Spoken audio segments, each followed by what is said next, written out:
que notre religion est belle, qu'elle est extraordinaire. C'est ça qui va vous donner la force, c'est ça qui va vous donner la grâce. Et donc Satan n'a qu'une chose, c'est qu'il n'y ait plus de grâce. Ils se disent évêques, ils vous font croire qu'ils sont évêques, c'est ontologique, ils ne sont pas évêques. Ce qui fait que leurs ordinations sont nulles, leurs consécrations sont nulles, etc., etc. Ils ont détruit, c'était le plan de Satan, donc détruire l'Église catholique de l'intérieur. Quels sont les gens qui aujourd'hui connaissent leur religion? Quels sont les gens qui vont être capables de juger de la vérité? Et la vérité a un critère premier, elle est créée par Dieu, elle ne change jamais. Je vais parler parce que ça fait des mois que je n'ai pas parlé, où je suis intervenu donc sur quelques sites sur lesquels j'intervenais, parce que j'étais très malade et je suis encore malade avec mon diabète et avec des opérations que j'ai eues la semaine dernière. Et alors vous serez un petit peu indulgent, bon, je suis un peu fatigué, etc. Bien, voilà. Bien.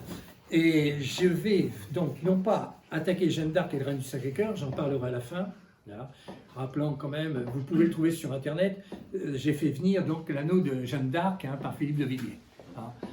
Je connaissais cette affaire depuis 2 mois avant que ça soit mis en vente, et avec mon épouse, parce qu'on a écrit un livre sur Jeanne d'Arc, je ne sais pas s'il est par là, qui a complètement transformé donc, la vision qu'on avait de Jeanne d'Arc.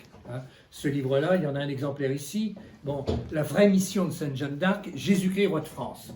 Et je mets donc en 4e de couverture que Jeanne d'Arc a été quelques minutes reine de France. Elle a demandé le royaume à Charles. Charles lui a donné, à l'étonnement de tout le monde. Elle a dit, regardez le plus pauvre chevalier de France, il n'est plus rien. Donc, elle devient reine de France, elle donne le royaume à Jésus-Christ. Et au nom de Jésus-Christ, elle rend le royaume à Charles.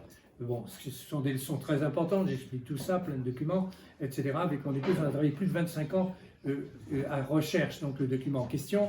On a travaillé sur le procès de Jeanne d'Arc aux archives secrètes au Vatican. Mon épouse était chartiste et en même temps conservateur des antiquités de Gélard des Bouches-du-Rhône. Et donc, elle représentait l'État auprès du cardinal, et des 2 cardinaux d'ailleurs d'Aix et de Marseille. Et donc, on a pu avoir donc, des entrées tout à fait particulières pour faire ces travaux-là. Bien. On a travaillé un petit peu dans toute l'Europe, on est monté jusqu'au nord donc de l'Écosse pour essayer, parce qu'on avait une piste écossaise, ce qui m'a permis d'ailleurs de rencontrer des personnes éminentes en Écosse et d'apprendre des choses. Vous savez, qu'est-ce qu'il y a comme secret? Partout. Vous avez eu Pierre, nous a raconté des tas de choses, mais il y en aurait tellement à raconter. Alors, ça a complètement changé la vision de Jeanne d'Arc.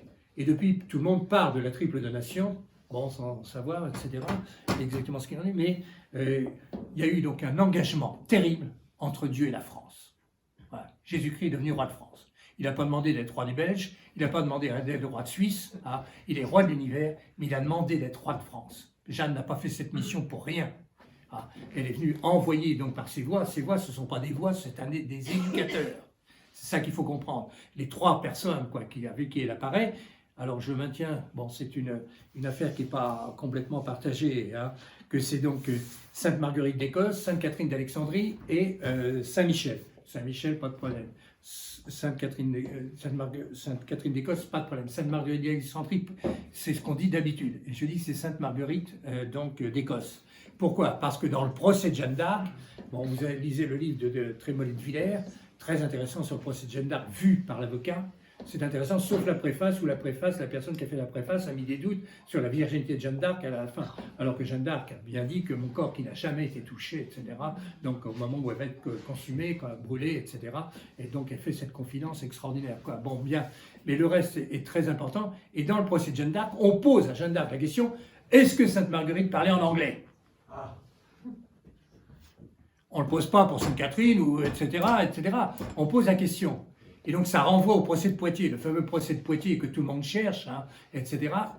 Je suis sur une piste tout à fait spéciale, etc., que je n'ai pas encore épuisée, j'ai passé ma vie à travailler, à chercher partout, etc., etc. Bon bref, les livres, etc., ce qu'il fallait éditer et tout. Bien. Et donc, pourquoi pose-t-on cette question? Alors tout le monde dit, c'est Sainte Marguerite d'Antioche, mais ça fait double emploi avec Sainte Catherine d'Alexandrie, tandis que Sainte Marguerite d'Écosse, elle explique à Jeanne ce qu'est une cour royale. Il faut connaître toute la vie de Sainte Marguerite. Et donc, il explique comment il faut réagir dans cette cour royale, les ambitieux, les menteurs, les arrivistes, etc., comment réagir. Et Jeanne parlait très peu. J'ai écrit un livre, sur toutes les paroles de Jeanne d'Arc. Hein. Bon, on ne l'a pas encore mis en vente très sérieusement, quoi, hein. Mais donc on a toutes les paroles de Jeanne d'Arc, etc. Pour voir qu'elle parlait très peu. Elle parlait bien sûr à bon escient, hein. Elle parlait quand il fallait dire. Bon, en particulier au moment où il y aurait tellement de choses à raconter, je n'ai pas encore commencé la conférence et je commence à mal barrer parce que je fais des parenthèses. Bon. Alors, il est clair que depuis l'incendie de Notre-Dame, nous vivons des événements apocalyptiques. Quand Notre-Dame a brûlé, j'ai dit c'est fini. C'est le signal. Que la Sainte Vierge n'ait pas protégé Notre-Dame, que les Saints Anges n'aient pas protégé Notre-Dame, qui a été protégée toute sa vie, c'était un signal terrible. Bon, ça a été sauvé au dernier moment, du moins la partie façade a été sauvée par la prière des laïcs, là, etc. Toute la partie donc, où il y avait tous les trésors a été protégée, il n'y a jamais eu d'inquiétude là-dessus, et donc, etc. Ce qui a permis quand même à la mairie de Paris de récupérer tous les éléments du trésor. Bon, bref, pour moi, est très inquiétant. Bon, bref. Mais donc, quand Notre-Dame de Paris a brûlé, j'ai dit, attention, ça c'est un signe, etc. Un an après, il vous balance le coronavirus. Donc, on est dans des périodes apocalyptiques. Alors, j'ai sorti justement à ce moment-là, lisant Don Guéranger, je suis un passionné de Don Guéranger. Je lis tous les jours, l'année liturgique de Don Guéranger. Donc, ça dure entre 10 minutes, une demi-heure, depuis des dizaines d'années. Bon, ça vous forme vraiment une pensée chrétienne, une pensée historique chrétienne, ça vous forme une pensée historique religieuse et une pensée historique de la vie des saints. Nous sommes des chrétiens, n'importe quoi, à notre époque. Tous les gens se disent chrétiens. Hein. Bon, on a connu les chrétiens libéraux, il a fallu que Pinoff réagisse très fort. Après, on a connu les chrétiens modernistes, il a fallu que Pilis excommunie les modernistes, etc. On a eu après les chrétiens progressistes. Et maintenant, on a aujourd'hui quelque chose d'extraordinaire, les chrétiens maranes. Ça, c'est Madiran qui est à l'origine de cette affaire. Hein? Marane, ça veut dire être double. Et donc, on voudrait des chrétiens dans la structure conciliaire. Nous allons parler de cette structure conciliaire. Parce que j'ai vécu, j'y peux rien, j'ai été témoin de certaines choses, hein, et donc j'ai vécu des choses très importantes. Donc je vais vous passer le témoignage, et puis vous en ferez ce que vous voudrez. Après, vous faites votre choix. Bon, et moi, je suis de ceux donc, qui ont été élevés dans l'église en ordre. J'ai été élevé par les frères de Saint-Gabriel à Saint-Laurent-sur-Sèvre, etc., dans une famille chrétienne, et tout le vivait comme ça. Est arrivée la crise de l'église quand j'ai eu 20 ans. Et là, on a commencé à dire « Ah, c'est formidable !» Tout le monde nous disait, je me souviens, j'avais fait venir, je préparais Saint-Cyr à cette époque-là, j'avais fait venir Monseigneur Vion pour faire une conférence aux classes prépa de l'église Henri IV à Poitiers. Monseigneur Vion rentrait de la première période du concile, hein, la première étape du concile. Il était euphorique. Le monde entier va être converti, on va au monde, etc. Tout le monde va se convertir. Nous, on le regardait, on avait 20 ans, on connaissait quand même comment les jeunes réagissaient, etc. Et on savait que tout le monde avait perdu la foi déjà. D'ailleurs, dès qu'ils ont commencé à ouvrir l'église, tout le monde est parti. Bon, c'était le grand fruit, etc. Bien. Bon. Et alors, ayant vécu tout cela, j'ai fait le combat pendant plus de 50 ans, ce combat qu'on a vécu jusqu'au moment où, à un moment, on a dit on l'arrête. On arrête tous ces changements. Vous avez Yves Chiron qui a écrit un livre très important. Voilà. Où est-ce qu'il est? Voilà. Annibal Bulny. Bon, ce livre-là, j'ai pris des tas de notes parce qu'il y avait beaucoup de notes à prendre et ils ont tout transformé. Par tranche de saucisson, pour que ça ne paraisse pas. Bon, on avait 2000 ans de christianisme qui n'avait pratiquement jamais bougé. 2000 ans de christianisme qui avait fait des saints à tour de bras, et pas des saints à la gomme avec des miracles à la gomme comme on fait depuis, etc. On s'appuyait sur quelque chose. On n'est pas nés de la dernière minute, nous les catholiques. Puis tout d'un coup, ils vous changent le vernaculaire, les fins du mariage. J'ai arrêté vite, j'ai fait tout un livre là-dessus, ils ont tout détruit. Ils ont tout détruit, et donc je reprends, je ne sais plus combien j'ai fait de choses pour dire les changements. C'est 180 à peu près. Oui, non, je suis même allé plus loin. J'ai donné 287 changements parce que j'étais fatigué. En finissant, d'ailleurs, il n'y a qu'une chose qui n'a pas changé, c'est la quête. Bon, bref, mais là, ce sont les fidèles. Là, ce sont les fidèles qui ont changé parce qu'ils donnent plus. Bon, etc. J'ai arrêté à 287 changements. Par tête de chapitre, vous lirez ça si ça vous intéresse. Ils n'ont pas changé. Ils ont détruit. C'est quelque chose de complètement différent. Ah, alors que ça soit donc le nouveau catéchisme, les baptêmes, le credo, le pater, la communion dans la main, etc., les nouveaux droits canons, nouveaux chapelets, etc., ne pas plier de genoux après les consécrations, et surtout, bon, ils ont surtout changé la grille amis-ennemis. Ceux qui autrefois étaient amis deviennent des ennemis, comme moi. Je crois, je fais ce qui a toujours été cru et fait. C'est quand même simple. C'est quand même pas compliqué. C'est un choix délibéré. Ça, c'est sûr. Parce qu'on a vu tous les changements. À un moment, on a dit, mais on s'en fout de notre gueule. C'est pas possible. C'est plus la religion catholique. Ils changent tout. C'est encore les catholiques. Le type en blanc, c'est le pape. Enfin, vous êtes cinglés ou quoi? C'est pas parce qu'il porte une robe blanche qu'il est pape. Il faut voir s'il est catholique. Et on se rend compte depuis quand même un certain nombre d'années que les choses s'empirent, empirent et toujours dans le mauvais sens. Ah, alors, et les ennemis sont devenus tous les amis. On en a que pour eux, les musulmans, les juifs, les protestants, etc., etc. Et tout. Mais qu'est-ce qui se passe? Ouvrez les yeux. Il se passe quelque chose de très grave. Et quand, à Saint-Hilaire de Poitiers, puisque nous sommes avec mon frère de la paroisse baptisée à Saint-Hilaire de Poitiers, où était le grand Saint-Hilaire, etc., depuis plusieurs générations, ma famille là. Quand j'ai vu mon vieux curé qui m'a fait le catéchisme, ne pas plier le genou en décembre 1970, ne pas plier le genou après la consécration, j'étais avec mes beaux-frères, j'ai dit ça, jamais. Et on est sorti. Je n'ai jamais remis les pieds après, donc dans un culte, etc. Mais ce qu'ils ont changé, personne ne demandait le changement des rituels. Qui demandait le changement des rituels? Des sacrements. Les sacrements, c'est quand même pas n'importe quoi. Et qui a créé les rituels des sacrements? Notre Seigneur Jésus-Christ, entre l'ascension et la résurrection. Entre la résurrection et l'ascension. C'est dit par le pape Léon III, c'est dans le catéchisme de Gaume, catéchisme de persévérance en 10 tomes quand même, hein. Bon, etc., des choses sérieuses, quoi. Et donc c'est notre Seigneur qui a créé les sacrements. Parce qu'il n'y a qu'un Dieu qui peut créer les sacrements. Alors j'ai écrit tout un livre, hein, de la Passion de notre Seigneur Jésus-Christ, la Passion de l'Église, hein, c'est mon dernier livre, j'en ai 2 en préparation, là, hein, un sur Marthe Robin, parce que j'étais le dernier qui a été écouté par la commission de canonisation de Marthe Robin. J'y peux rien, j'ai été écouté par la canonisation de Marthe Robin, pour des raisons que j'explique dans le livre, historiques, comment les choses sont passées, comment je suis arrivé là. Et ma thèse a été devant donc ces 3 personnes qui étaient là, Monseigneur Le Bourgeois, archevêque émérite d'Autun, Monseigneur Bouvier, l'avocat du diable, et puis un moine d'Hautebelle, qui était ancien père spiritain, qui avait connu mon oncle et parrain, le père Rémy, qui est le plus vieux spiritain actuellement, qui était au Gagatorium des spiritains, donc à Paris, à 96 ans. Bon. Et alors, ma thèse était de dire, j'avais rencontré Marthe Robin pendant une demi-heure, je raconterai tout ça, pourquoi, comment ça s'est passé, ça vous intéresse? Oui.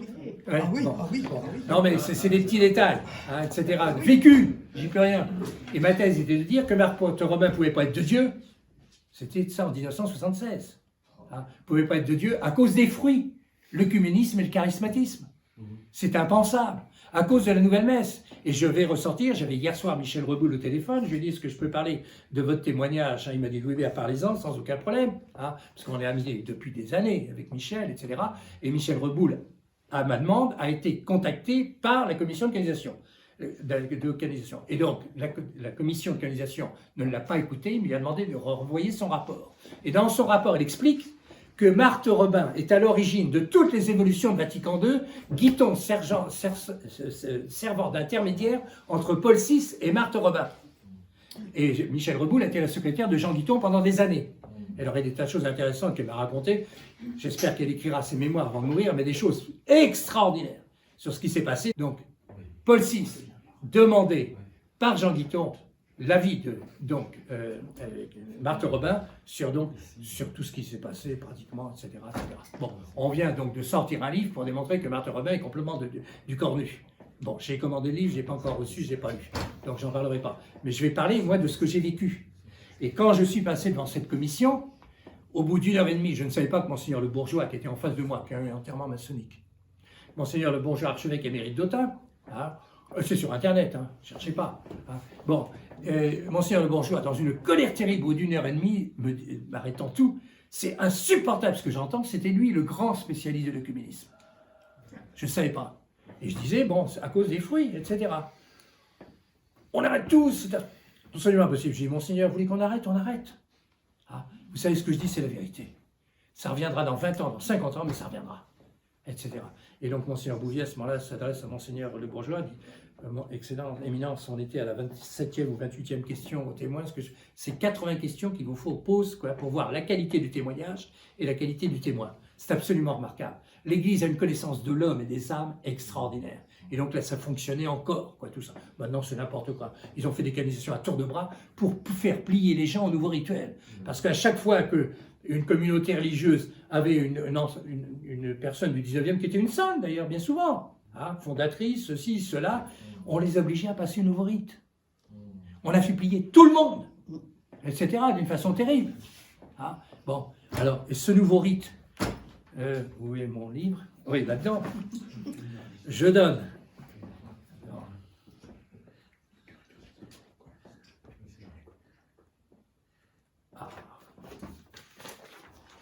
J'aurais mieux fait de suivre mon plan, j'ai noté tout ça. Je donne la page du vote des paroles de la consécration. Ces nouveaux rites ont été faits par une commission qui s'appelle le Concilium. Qui a travaillé là-dessus? Personne. Personne n'a travaillé sur cette commission. Or, il s'avère qu'avec mes amis, on a pu rentrer, il faut la permission d'un cardinal pour entrer dans ses archives à Trèves. Il s'avère que quand un jour j'étais chez la Franquerie, et la Franquerie me dit, oh, il faudrait qu'on... Non, c'est moi qui le dis. Il faudrait qu'on aille voir le cardinal Siri pour savoir, parce qu'on a vu des échos, Monseigneur Lefebvre racontait que donc il y a eu des problèmes importants dans les élections pontificales. On savait par le prince Cotersco, j'ai hérité du prince Cotersco. C'est moi qui ai hérité de sa sacoche. C'est Madame Buisson qui m'a donné ça. Madame Buisson était la femme du général Buisson qui avait pour mission de recevoir de la part de l'État toutes les autorités qui venaient en France pour une raison ou pour une autre. C'est comme ça qu'il a accompagné Jean XXIII et qu'il l'a vu rentrer en loge. C'est comme ça, etc. Là, il n'y a pas de témoin. Madame Buisson m'a raconté tout ça. Après, les gens racontent ce qu'ils veulent. Je vous raconte ce que je sais. Bon, vous en faites ce que vous voulez, etc. Bien. Et alors, ça y est, j'ai fait une parenthèse. Et j'en étais où? Le concilium. Et alors, au concilium. Et donc, le concilium, c'est une commission. Donc, il y a 8 cartons d'archives. On a pu rentrer parce que, donc, ayant été, on parle avec la Franquerie, d'aller chez Siri pour donc savoir discuter un peu avec lui. C'était fin novembre. Arrive Noël, pas de réponse. Arrive fin janvier, pas de réponse, on dit c'est cuit. Puis tout d'un coup, le vendredi saint, ça passe au mois de Pâques, etc. Tout, il téléphone à la Franquerie, le cardinal Siri, en disant moi je suis d'accord pour vous recevoir lundi de Pâques. La Franquerie m'appelle, je lui dis non, on ne peut pas. Il y avait un problème donc géographique, etc. Proposez-lui le vendredi après l'Ascension. La Franquerie vient loger chez moi à Lyon, j'étais lyonnais à l'époque. D'ailleurs, il voit ma bibliothèque. Bon, j'avais une énorme bibliothèque connue de tous les spécialistes, de 40 000 livres, où j'ai étudié beaucoup de points, Et il était en admiration devant certains des livres qu'il avait cherchés partout. Alors que lui aussi avait une énorme bibliothèque et toute lue. J'ai fait photocopier sa bibliothèque par un ami. Alors, il m'a dit, j'ai pas coupé une page. Parce que donc, quand je l'ai envoyé dans d'autres lieux pour faire des microfilms de tous ces livres, parce que c'était le premier trésor qu'il fallait faire, sauver ce qu'il y avait à sauver. C'est comme ça que j'ai racheté dans les Emmaüs, dans des séminaires, des tas de choses, etc. Et après, je les ai lus. Qu'est-ce qu'il y a Concilium. Bien. Et alors, on va chez Siri. Bon. Et là, on piège le cardinal Siri et on est la preuve qu'il avait été élu pape. Je ne vous raconte pas les détails, c'est important, mais on va arriver à Concilium. Apprenant ça, j'écris ça dans un petit bulletin. 8 jours après, la Franquerie me téléphone en disant « Monsieur Rémy, c'est fini entre nous, on avait convenu qu'on ne parlerait pas de ça, etc. et tout. » Mais quand je suis rentré, j'avais à l'époque comme directeur de conscience Monseigneur Gérard Deslauriers, qui me dit « Louis Hébert, non, il faut absolument l'écrire, ce que vous avez attendu, etc. » Et parce que Siri a dit « Je suis tenu par le secret ». Mais il n'était pas du tout tenu par le secret. Le secret, c'est dans l'Église en ordre. Quand l'Église en désordre, quand on apprend des choses dans l'Église en désordre, on le crie sur les toits, dit notre Seigneur. Donc il faut savoir appliquer ces deux principes très différents, etc. Alors j'écris ça, et hop, ça a été diffusé en Allemagne, en Espagne. Vous savez que l'Espagne est le pays du monde où il y a le plus, on parle la langue espagnole dans le plus sur du monde, en Amérique, etc. Et un jour, Mel Gibson, donc sur initiative de Hutton Gibson, donc qui voulait, Hutton c'est le père de Mel, voulait donc absolument convertir son fils, etc., etc. Donc j'ai été invité 8 jours chez Mel. J'ai passé 8 jours avec Mel Gibson. Je me suis fait accompagner donc 4 amis exactement, 3 amis, on était 4. Hein. Bon. Pour parler de tas de choses, tous les matins on prenait le petit-déj, on était une 50aine de personnes du monde entier. Et c'est très bizarre parce que, je vous raconte ces anecdotes, ça vous intéresse? Oui, oui. Bon, bien. C'est des choses vécues, j'y peux rien. C'était la semaine où Jean-Paul II est mort. Et donc, le matin on prenait toujours le petit-déj entre Mel et un ami, etc. Et moi, quoi. Et puis Mel lui dit, hier soir j'ai reçu un coup de téléphone de George Bush, pour nous inviter il l'invite à venir l'accompagner à Rome pour l'enterrement de Jean-Paul II. Je dis, Mel, on y va. Tu as toutes les télévisions du monde entier, tu loues un hall d'hôtel, sur un coup de sifflet tout le monde vient, etc. Et puis on leur casse la baraque. Bon, bref, il n'a pas voulu rester avec nous. Bon. Et alors, de cela, il y avait un prêtre. Bon, les Français, on était 4, il y avait Hutton juste à côté, et puis un prêtre qui était là. Et les Français, ils se marrent tout le temps. Bon, ils ont toujours un mot pour rigoler, quoi. Surtout quand on est en Amérique, ils sont cons, ces Américains. C'est effarant, ils ne connaissent rien, mais c'est effarant. D'ailleurs, il y a un prêtre, hein, il y a des participants qui disent, mais il y en a marre de vos ordinateurs, etc. Vous êtes toujours en train de regarder votre ordinateur et ceci. Alors je lui réponds, oui, parce qu'à Vatican II, on n'était pas prêt, mais pour Vatican III, on est prêt. Bon, etc. Et alors, ce père Adam prend la parole une demi-journée avant nous parce qu'il prenait l'avion plutôt que nous. Et il commence par dire, ici, c'est les Français qui ont raison. Parce qu'on a énormément travaillé. Mon équipe, hein, parce que je peux dire mon équipe, puisque c'est moi qui l'ai formée, on a énormément travaillé. J'entends des bêtises à tour de bras. Hein. On a tout vérifié, on a contrôlé, on passe notre temps à méditer, à prier, etc., etc. Et on sait de quoi on parle. Hein. Il faut que je vous raconte l'histoire quand ils ont sorti le nouveau serment antimoderniste. Ils ont sorti ça quand j'ai écrit le fameux cardinal Siri a été élu pape. Eh bien, ils ont sorti à Rome, dans les 3 mois qu'on suivit, le nouveau serment antimoderniste, où il y avait, deuxièmement, s'il y a un doute sur les élections pontificales, mais que tout le monde l'ait accepté, cette personne est bien pape. C'est dans le... Personne ne raconte le serment antimoderniste. Et 3 mois après notre histoire, c'est des choses vécues, etc. Bien. Et alors, donc, le père Adam, alors il a raconté des tas de choses, il a bien synthétisé un petit peu notre pensée, quoi, parce qu'on avait la réponse à tout. C'était très étonnant. Bien sûr, le frère Élie, le juif de service, un matin, au petit-déj, m'attaque en disant « Vous êtes un antisémite ». Je lui dis « Moi, antisémite, j'adore un juif crucifié. Je vénère sa mère juive. Je suis dans une église dont les 12 piliers sont juifs et je serai antisémite. Frère Élie, vous avez l'art d'inverser les questions. La seule question, Jésus-Christ est-il le Messie? Frère Élie, répondez-moi. » Et 3 fois, tous les 50 étaient là, écoutez, 3 fois je lui dis « Répondez-moi, frère Élie, Jésus-Christ est-il le Messie ?» Il me dit « Oui. » Je dis « L'incident est clos. » Parce qu'ils sont là, l'inversion, l'habitude, etc. Quoi. Alors, le père Adam, donc, on apprend que donc, les archives du concilium étaient là-bas.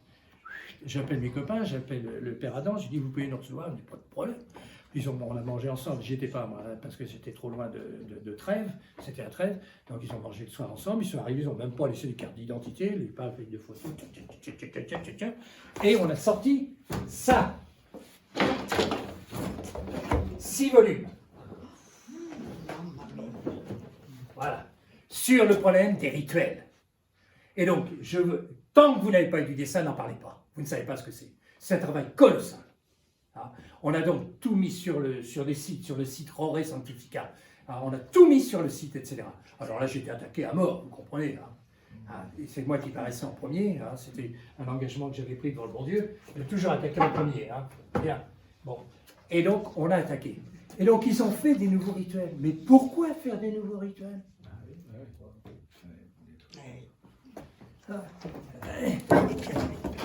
Voilà. Alors, et qui les a fait? Personne ne se pose la question. Et nous avons travaillé le dernier rituel, parce que donc, mince, où est le livre de... oui, le livre de Benigni. Chiron parle de tous les rituels, sauf du rituel du sacre des évêques. Parce que c'est le dernier. C'est celui qui est en bout. c'est celui qui allait tout sans changer. Parce que le rituel du sacre des évêques est ontologiquement nul. Ils se croient évêques, ils se disent évêques, ils vous font croire qu'ils sont évêques, c'est ontologique, ils ne sont pas évêques. Ce qui fait que leurs ordinations sont nulles, leurs consécrations sont nulles, etc., etc. Ils ont détruit, c'était le plan de Satan, donc détruire l'Église catholique de l'intérieur. Bien. Alors,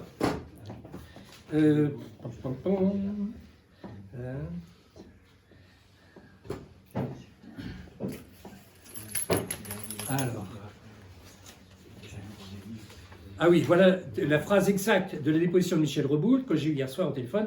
Voilà la phrase. C'est Jean Guiton qui servait d'intermédiaire entre Paul VI et Marthe Robin pour imposer une nouvelle messe œcuménique. Marthe Robin disait à Paul VI, par l'intermédiaire de Guiton, ce qu'il devait faire. Terrible, ça va sortir. C'est mon prochain livre, il est presque prêt. Hein. J'attends de recevoir le dernier qui est sorti pour voir ce qu'il y a dedans. Hein, et là, je vais rajouter donc un certain nombre de choses, de témoignages très importants. Bien. Alors.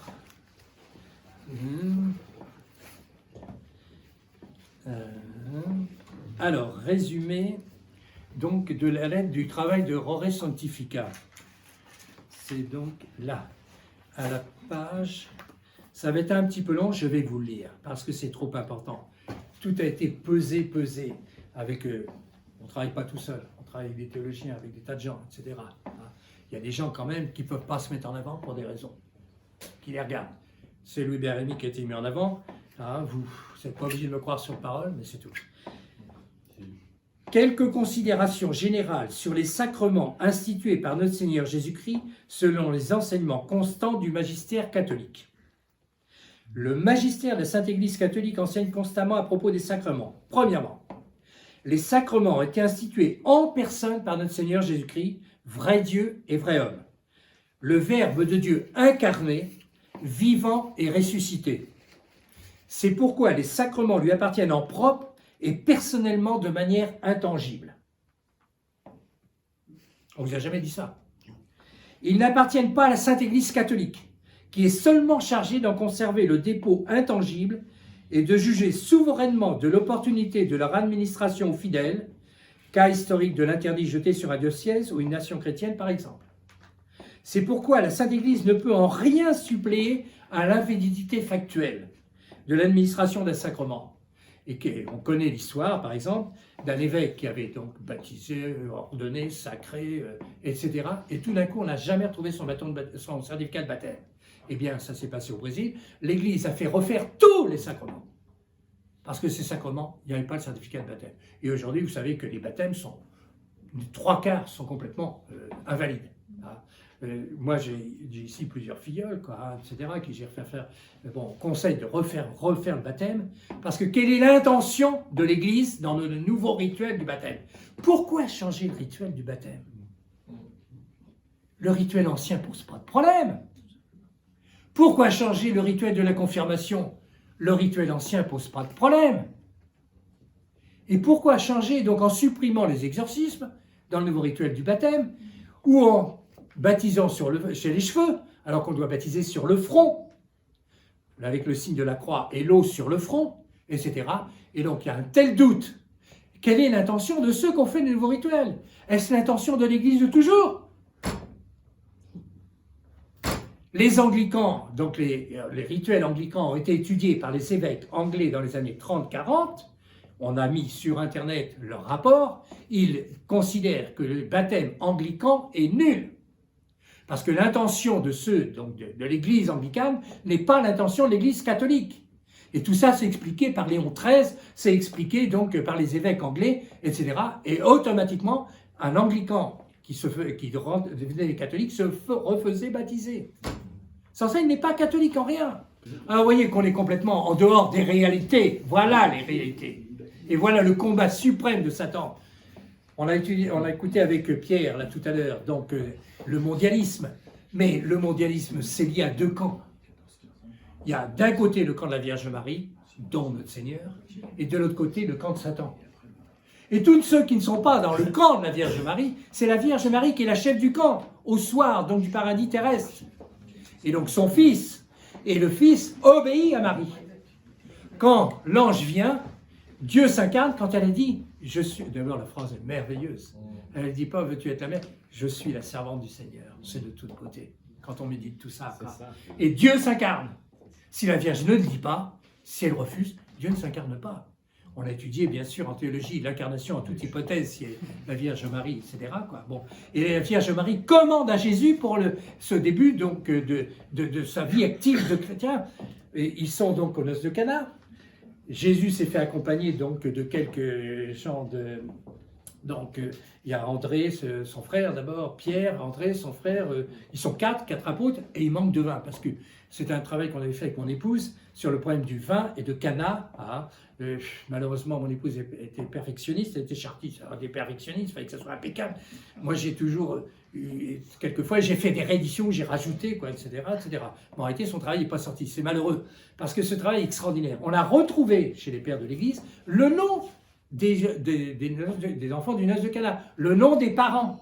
Et donc la mère des mariés, d'un marié, je ne sais plus quel, était amie de la Vierge Marie au temple, quand la Vierge Marie était au temple. Et donc elle avait invité Jésus, parce qu'elle ne savait pas que c'était le Fils de Dieu, en disant peut-être me ferait penser, il a un âge de se marier. Il avait été invité aux noces. Et il manque de vin. Et alors la Vierge Marie se tourne vers Jésus, il manque de vin. Et Jésus, alors c'est là où il y a une interprétation très mauvaise, heureusement j'ai trouvé la bonne interprétation dans la Bélamane. Jésus dit, mais ma Sainte Mère, femme, qui est un terme respectueux par excellence, hein, qu'y a-t-il entre vous et moi? Ça veut dire qu'il n'y a rien, j'ai la même vue comme vous, j'ai pensé comme vous, qui manquait de vin, etc. Nous avons le même cœur, nous avons, etc., etc. Mais mon heure n'est pas arrivée. Et alors, la Vierge Marie donne l'ordre. Faites tout ce qu'il vous dira. Et Dieu commence sa vie publique. Voilà. Notre chef de camp, c'est la Vierge Marie. Mais dans le problème de la Vierge Marie, il y a un problème très grave. C'est qu'il y a 7 fausses dévotions, enseignées par Saint Louis Marguignon de Montfort. Et il y a énormément de catholiques qui sont dans les fausses dévotions. Si vous voulez connaître la vraie dévotion, lisez le traité de la vraie dévotion de Saint Louis Marguignon de Montfort. Dès ce soir, vous cherchez sur Internet et vous le lisez. Avant de parler de ce que vous ne savez pas, etc. Alors, la Sainte Église ne peut en rien suppléer à l'invalidité factuelle de l'administration des sacrements.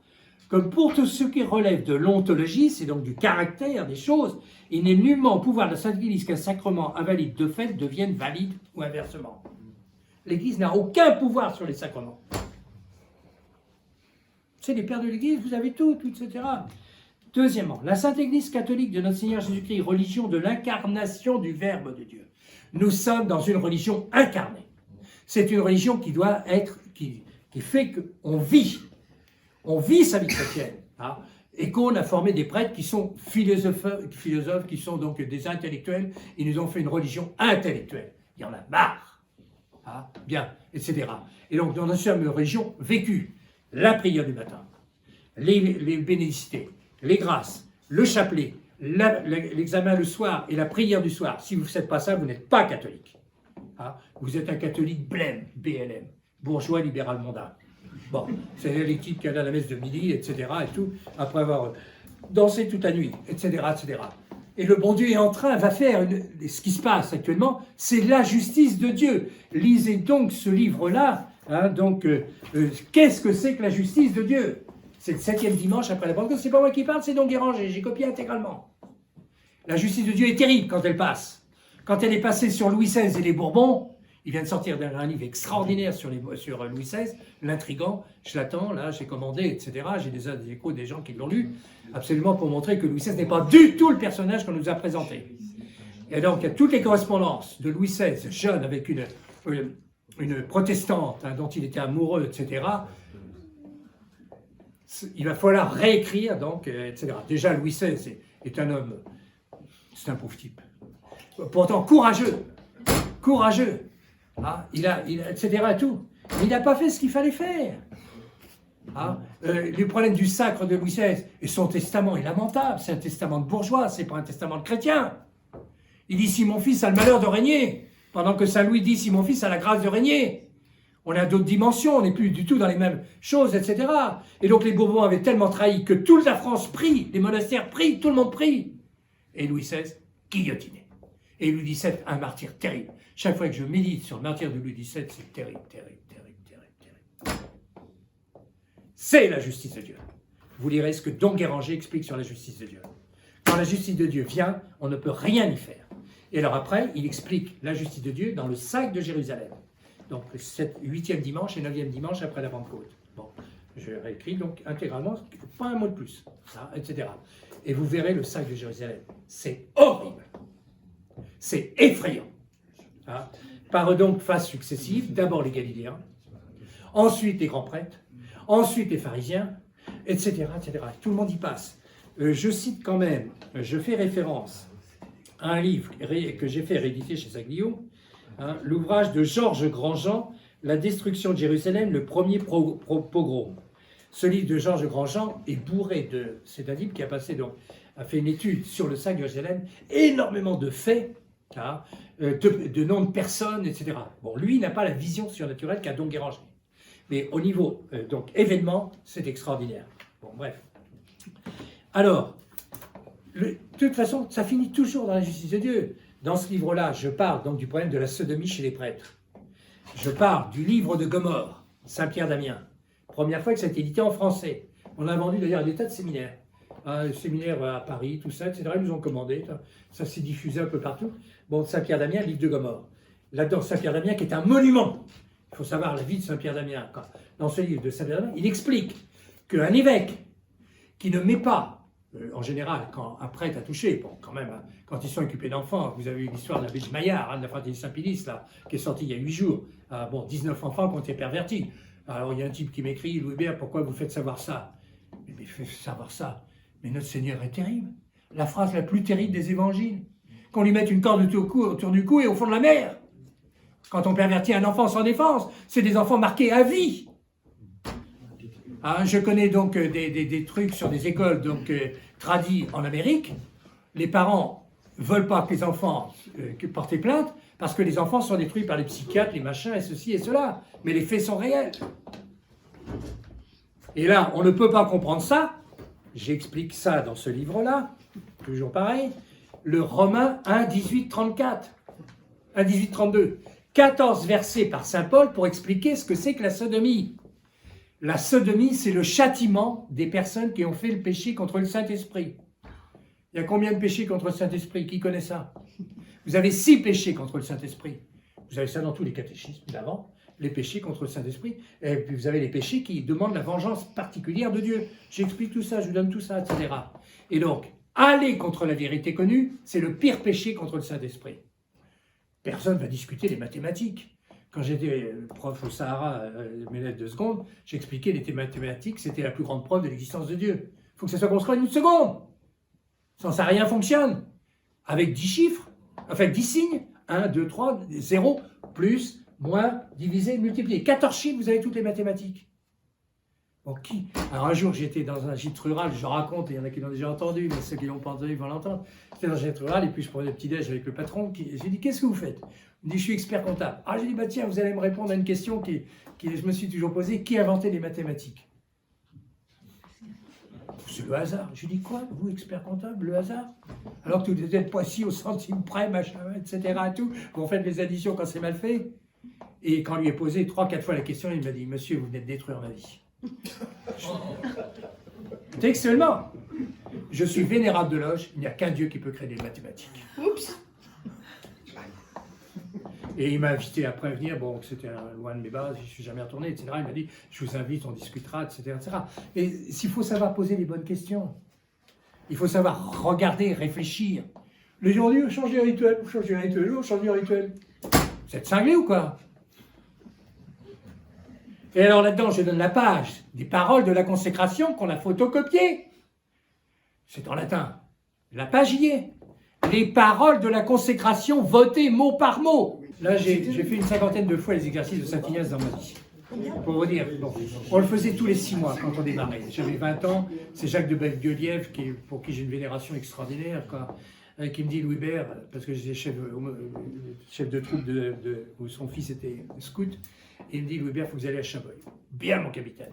Je suis allé à Chabrol, je suis parti 3 jours avant pour essayer d'arriver en mobilette. Non, c'était un lambretin, etc.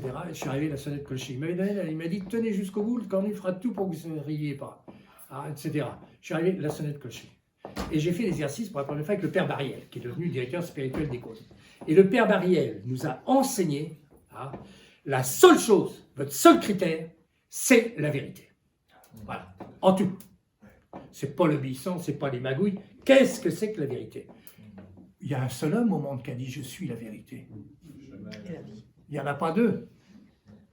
Vous n'avez jamais vu personne d'autre dire « Je suis la vérité ». Ou on l'enferme à Charenton, comme dit Monseigneur Gaume dans ce livre merveilleux qui est Credo, je ne sais pas si j'ai là, où c'est un Dieu, etc.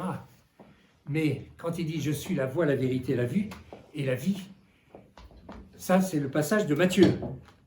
Mais dans le passage de Saint Luc, si je ne me trompe pas, il rajoute « et peu la trouve ». Je suis la voie, la vérité, la vie, et peu la trouve. Parole de Dieu. Quels sont les gens qui aujourd'hui connaissent leur religion? Quels sont les gens qui vont être capables de juger de la vérité? Et la vérité a un critère premier, elle est créée par Dieu, elle ne change jamais. Les mathématiques ont été créées par un jour, c'est les mêmes en Russie, en Japon, en Amérique du Sud, partout, les mêmes, ça ne change jamais. Toutes les sciences, c'est pareil. Les scientifiques ne créent pas, ils découvrent du créer. Un jour, on découvre le chiffre 0. On ne crée pas le chiffre de 0. On découvre quelque chose qui était créé par Dieu. Le chiffre pi, le nombre d'or, on découvre ça. Mais c'était créé par Dieu. Ce n'est pas le type qui a découvert qu'il l'a créé, etc. Et j'avais écrit à Maurice Allais, parce que ma maman s'appelle Allais, et donc j'étais en relation par lui avec un ami très commun. Puis alors Maurice Allais a découvert des choses très importantes. C'est un homme extraordinaire, Maurice Allais. Bon, lui, il pensait que la Terre était fixe. Donc il était surtout astronome, il a été prix Nobel, je ne sais plus quoi, etc. Mais il était de ceux qui pensaient que la Terre était fixe et que le Soleil tournait autour, etc. Bon. On continue, je voudrais absolument vous lire ce texte, parce que c'est trop important. Il a été très très critiqué, on a mis 6 mois pour le mettre au point, il a été très élaboré, chaque mot a été posé, etc.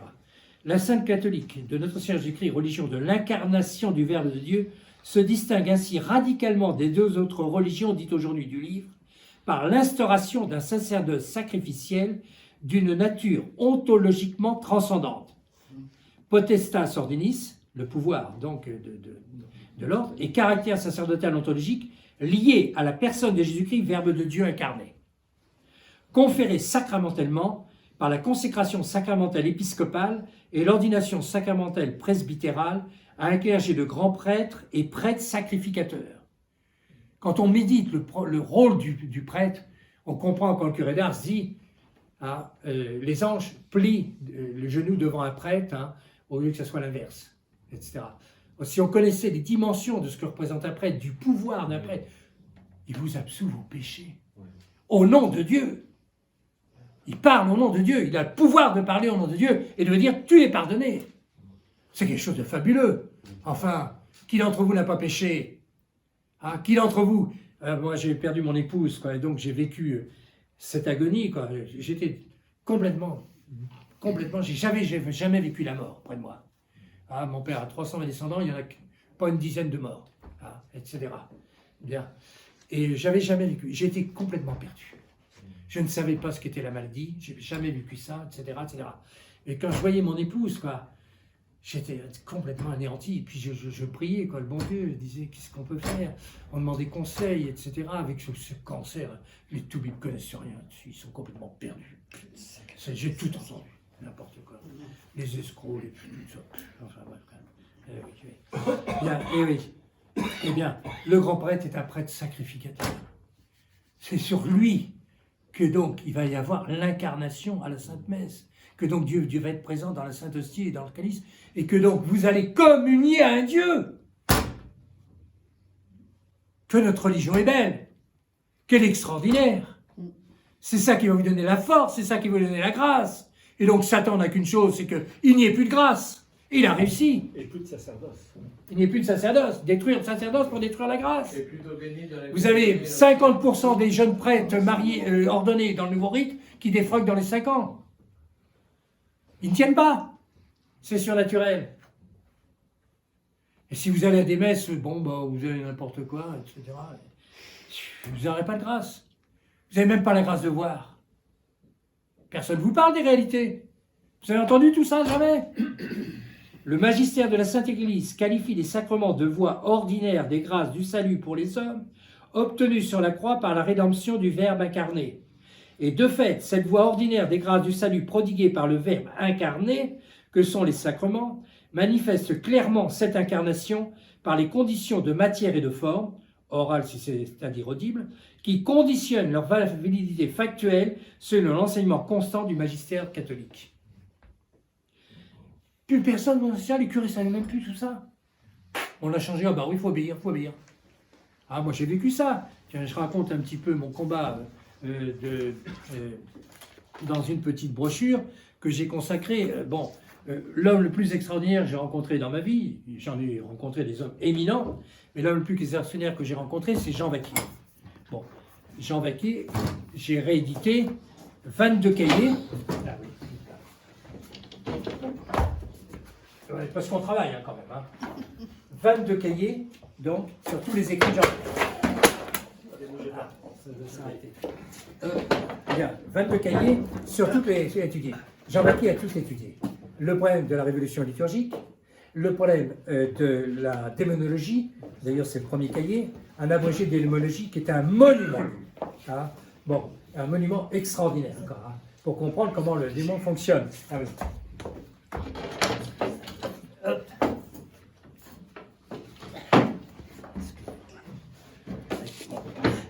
Il a étudié toute vocation et mission de la France, tout ce qui est vrai et fausse mystique. Il y a des choses absolument remarquables dans tout ça. Bon, c'est un homme éminent, quoi. Et j'ai réédité, donc j'ai tiré à part ce que j'ai vécu, moi, avec Jean Vaquier. C'est pas pour raconter ma vie, comme diront les imbéciles. Allez, raconte sa vie. Je raconte ce que j'ai vécu pour mettre les choses en correspondance et pour les comprendre, hein, etc. Louis-Hubert Rémy, on s'en fout de Louis-Hubert Rémy. C'est ce qui les ennuie, c'est pour ça que j'ai tant d'ennemis. C'est parce que donc, je dis un certain nombre de choses, un certain nombre de vérités. Bien, bon. Et d'ailleurs, il a fallu combattre. J'étais de la première année zéro de la tradition, j'ai combattu. J'ai créé la première chapelle Saint-Pie V à Poitiers, dans la maison de famille, à Rue Carnot, etc. Et après, il a fallu, 25 ans après, reprendre le même combat contre les clercs, les nouveaux clercs, soi-disant bien. Il a fallu reprendre les mêmes choses. Alors, quand c'est arrivé, bon, j'avais malheureusement un directeur de conscience, l'abbé Vérité, pour qui j'ai une vénération. Pour ceux que ça intéresse, j'ai fait une apologie de l'abbé Vérité qui a l'air de plaire, parce que je l'ai envoyé sur Internet il y a quelques jours, pas quelques amis, quoi.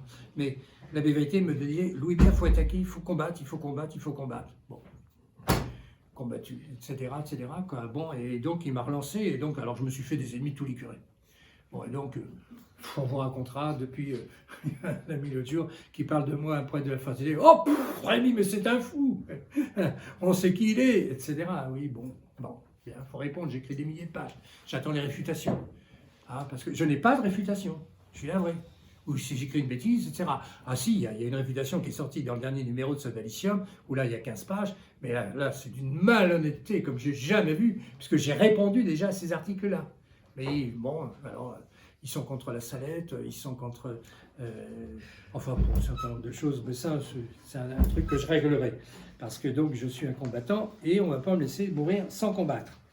Alors, lorsqu'un sacrement est administré selon un rite sacramentel valide, reconnu de tout temps par la Sainte Église, intégralement accompli, par un clerc qui en possède bien la potestas ordini, le pouvoir, voire par un laïc pour le baptême catholique, ce n'est pas l'administrateur du sacrement, le clerc, voire le laïc dans le cas d'un baptême ou les époux dans le cas du mariage, qui agit sacramentellement et ontologiquement lui-même, mais c'est notre Seigneur Jésus-Christ, le Verbe de Dieu incarné, vivant et ressuscité, qui agit en personne sur la personne même de l'impétrant. C'est directement Dieu qui intervient par son sacrement, ou du récipiendaire pour effectuer et réaliser les dons signifiés par le sacrement. C'est parce que par le sacrement, c'est notre Seigneur Jésus-Christ, le Verbe de Dieu incarné, vivant et ressuscité, qui assume en personne les paroles publiques du rite du sacrement pour accomplir sur la personne même du récipiendaire les effets signifiés par le rite, et tout particulièrement par sa forme sacramentelle essentielle, que cette dernière doit être dépourvue de toute ambiguïté éventuelle dans la désignation de tous les effets du sacrement, à peine d'invalidité du sacrement. C'est l'enseignement constant de l'Église. Il faut qu'il n'y ait aucun doute sur un sacrement. Il n'y a pas de suppléance, c'est pas possible. Notre Seigneur Jésus-Christ qui a déclaré « Je suis la voie, la vérité, la vie », ayant aussi déclaré « Je hais la parole à double sens », ne saurait en effet en aucune manière assumer un rite sacramentel adultéré et pollué par une ambiguïté quelconque dans sa forme essentielle qui doit exposer clairement et de manière univoque tous les effets du sacrement. C'est aussi pourquoi la présence ou non de la grâce sanctifiante, voire même celle de la foi, dans l'âme de l'administrateur du sacrement qui en possède bien la potestas ordinis et qui respecte intégralement le rite catholique valide reconnu de tout temps par la Sainte Église, n'importe nullement à la validité ou à l'invalidité du sacrement qu'il administre ainsi, ni même non plus son intention personnelle intérieure et non manifestée. Et je donne dans un autre texte, etc., Spirago qui explique que même si le prêtre est indigne, il a pouvoir de la consécration à lui. Bon, après, il fait un péché mental lui-même, enfin ça c'est autre chose. Mais il a pouvoir, etc. L'intention sacramentelle assumée par notre Seigneur Jésus-Christ en personne étant celle manifestée par la récitation de la forme sacramentelle essentielle valide du rite sacramentel. Il faudra que vous relisiez avec attention tous les mots, les pesées, etc. Tout. Alors que la question de l'intention intérieure et non manifestée de l'administrateur légitime du sacrement, selon le rite reconnu de tout temps par la Sainte Église, et intégralement respecté ne conditionne nullement sa validité, il n'en va pas du tout de même concernant l'intention des réformateurs des rites sacramentels catholiques. Ceux qui ont fait quelque chose là, ici. Votez les paroles de Sainte Consécration. 48% non, 52% oui, mot par mot. Je mets la page où c'était. Effarant.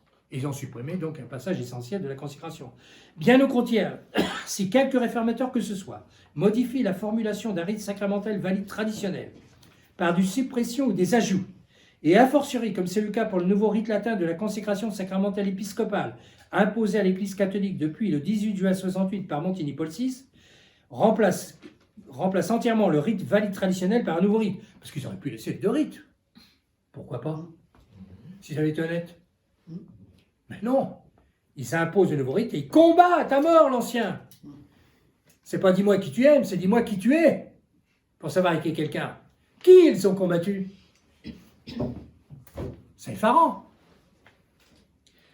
Alors, tout fait avéré, document, allocution, déclaration publique qui amènerait à devoir constater de la part du réformateur, quel qu'il soit, une intention quelconque acatholique, voire non catholique, et a fortiori anticatholique, du réformateur du rituel sacramentel conduirait à devoir conclure à son avidité certaine. Notre Seigneur Jésus-Christ, le Verbe de Dieu incarné, vivant et ressuscité, ne saurait en effet en aucune manière être supposé assumer un rite sacramentel ainsi adultéré par un réformateur quel qu'il soit, dans une intention prouvée être étrangère, voire contraire, c'est-à-dire hostile à la sienne qui est aussi celle de la Sainte Église. C'est pourquoi la profession publique officielle du prêtre lazariste Annibale Bugnini, publiée le 15 mars 65 par l'Osservatore Romano, journal officiel du Vatican, personnage qui avait été nommé par Montini Paul VI, secrétaire général du Concilium liturgique, institué un an plus tôt, le 25 mars 64, en application de la Constitution dogmatique Sacrosanctum Concilium, laquelle promouvait la réforme de la liturgie latine de l'Église catholique, c'est-à-dire constituer ainsi le chef des équipes des réformateurs liturgistes conciliaires. Et alors voilà la profession publique. Nous devons dépouiller nos prières catholiques et la liturgie catholique de tout ce qui pourrait représenter l'ombre d'une pierre d'achoppement pour nos frères séparés, c'est-à-dire pour les protestants. C'est pas rien, hein? Ouais. Y compris donc dans les termes de la nouvelle forme sacramentelle essentielle de la consécration épiscopale définie par Montini Paul VI dans Pontificalis Romanis le 18 juin 68. Suffit à elle seule à invalider en toute certitude les rites sacramentels adultérés ou remplacés selon cette intention anticatholique ainsi publiquement professée, et tout particulièrement toute la réponse du rite latin des saints ordres promulgués depuis le 18 juin 68, etc. Voilà.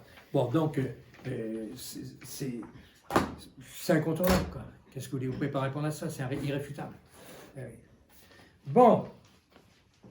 Ça a été confirmé en plus par les actes d'un colloque universitaire qui a lieu à Laval, au Québec, en 2014, dont les actes n'ont sorti qu'en 2018. Bien sûr, le bouquin est à vendre 130 € pour que personne ne l'achète. On l'a acheté.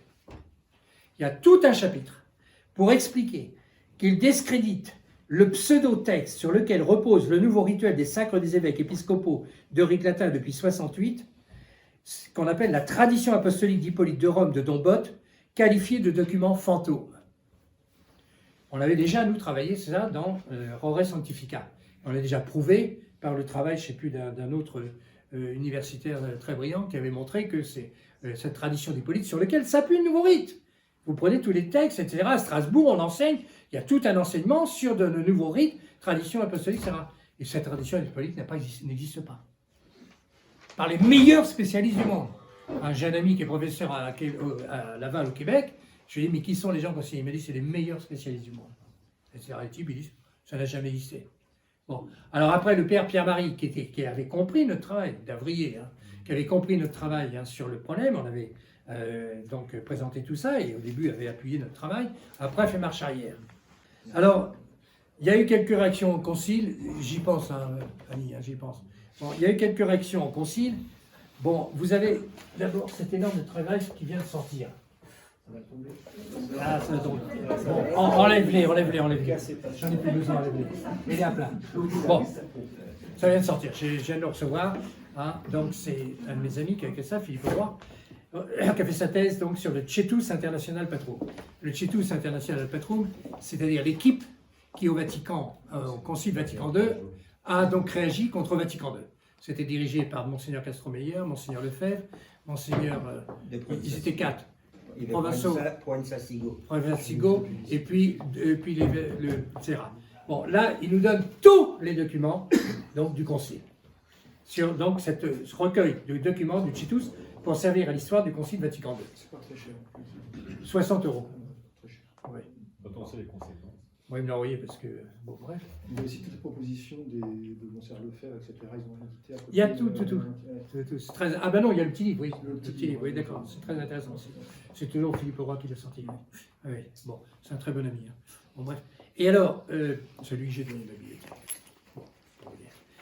Et là, je vais m'y plonger, quoi, très sérieusement. Bon, il y a tous les textes en latin, les textes en italien, bon, les traductions, etc. Donc, il y a à peu près 300 pages à lire, plus sur les 1500, plus 1600, je ne sais plus quoi, etc. 1600. Bon, et puis il y a des... Bon, bref, des choses... Bon, ça veut dire que les choses commencent à sortir. Bon, commence à sortir aussi. Vous avez vu que la Vierge d'Amsterdam, la dame de tous les peuples, l'Église est obligée de reconnaître que ce n'était pas de Dieu. Bon, Medjugorje, c'est fini. Marthe Robin, c'est fini, etc. Il y a des quantités de choses qui s'éclairent. La justice de Dieu arrive. Et c'est pas fini. Et vous allez en voir d'autres, etc. Bon, nous, on a plusieurs trucs actuellement, bon, sur les réseaux franquistes dans Rome, sur, par exemple, la fausse conversion de Drac, avec la fameuse cabale chrétienne. La cabale chrétienne, ça n'a jamais existé. C'est une invention de Drac. Et le docteur, comment il s'appelle déjà, qui a écrit un livre sur Drac et la cabale chrétienne, il a fait un montage complètement faux. Il parle de Drac, tout d'un coup il parle donc des pères de l'Église, etc. Mais il n'y a aucun rapport. Et puis il continue, ben voilà, la cabale chrétienne, c'est quelque chose, la cabale chrétienne, ça n'a jamais existé, etc. Aucun père de l'Église n'en a parlé, etc. Bon, donc il y a des quantités de vérités qui sortent un peu partout. C'est pas fini. Alors, quand bon, il commence à y avoir, il faut relire Le Rhin se jette dans le Tibre. Alors j'ai mis tous ces livres-là disponibles sur mon site des Amis du Christ Roi de France. Il y a marqué à gauche une bibliothèque, c'est par ordre alphabétique, vous allez sur les livres et vous lisez, c'est gratuit, et puis vous faites votre opinion, c'est des textes. Moi je ne fonctionne qu'avec des textes. J'ai quelques idées personnelles, mais toujours appuyé sur les textes. Bon, vous avez un livre essentiel de Dorman, L'étrange théologie Jean-Paul II. Bon, Dorman, c'est un type éminent, donc professeur d'université, donc un prêtre, etc., qui a écrit ça, etc., et qui montre que donc Jean-Paul II n'est pas catholique. Clair et net, mais alors, il le dit, il a une dizaine de raisons d'expliquer, quoi. Et il explique que le concile pastoral, ça n'a jamais existé un concile pastoral. Un concile pastoral, c'est une vue de l'esprit. Le concile est dogmatique. Tous les conciles sont dogmatiques. Et Vatican II est dogmatique. Ils ont fait passer, pour faire passer leur salade, ils ont mis pastoral pour le faire passer. Mais croyez-moi, non seulement tous les clercs se sont soumis, et tout le monde y croit, et puis il suit Vatican II. Si vous n'êtes pas suivi, vous êtes condamné, etc. Tout, quoi. Alors, il y a un livre aussi qu'il faut lire, qui a été, Monseigneur Lefebvre a été à l'origine de ce livre-là, Pierre Mentu, qui est très intéressant, donc il montre là que le grand responsable de tout ça, c'est Jean-Paul II. Bon, ce livre, bien sûr, la fraternité ne le réédite plus, je n'en parle plus du tout, etc. Et puis, vous avez un livre étonnant, qui est là, Ne jamais désespérer. J'ai fait connaître à Pierre, tiens, oui, ce livre-là. Hop, où est-ce qu'il est? Ne jamais désespérer, le voilà. C'est le secrétaire du Congrès juif mondial, qui raconte, donc, 60 années au service du peuple juif et des droits de l'homme. Et il a le chapitre 4 consacré à Vatican II. Et dans le chapitre 4 consacré à Vatican II, ils disent 13 fois, nous avons présenté un document aux gens du concile qu'on sait ne pas être catholique. Il le dit carrément, parce qu'ils connaissent la théologie, ces gens-là, mieux que nous. Et 13 fois, l'Église a accepté. Alors, il donne les réseaux. Bon, dans le train de se jette dans le titre, vous avez tous les réseaux. L'explication des réseaux avec BA, avec tout ça, etc. Parce que tout ça se fait par des réseaux. Il y a peu de personnes importantes dans un concile. Il y en a 5, il y en a 10, il y en a 20, terminé. Tous les autres sont là des bénouis qui ne comprennent rien, mais parfois, quand ils ne comprennent pas le latin même, etc. Bon, et puis il y a des meneurs qui disent signer, signer, signer, etc.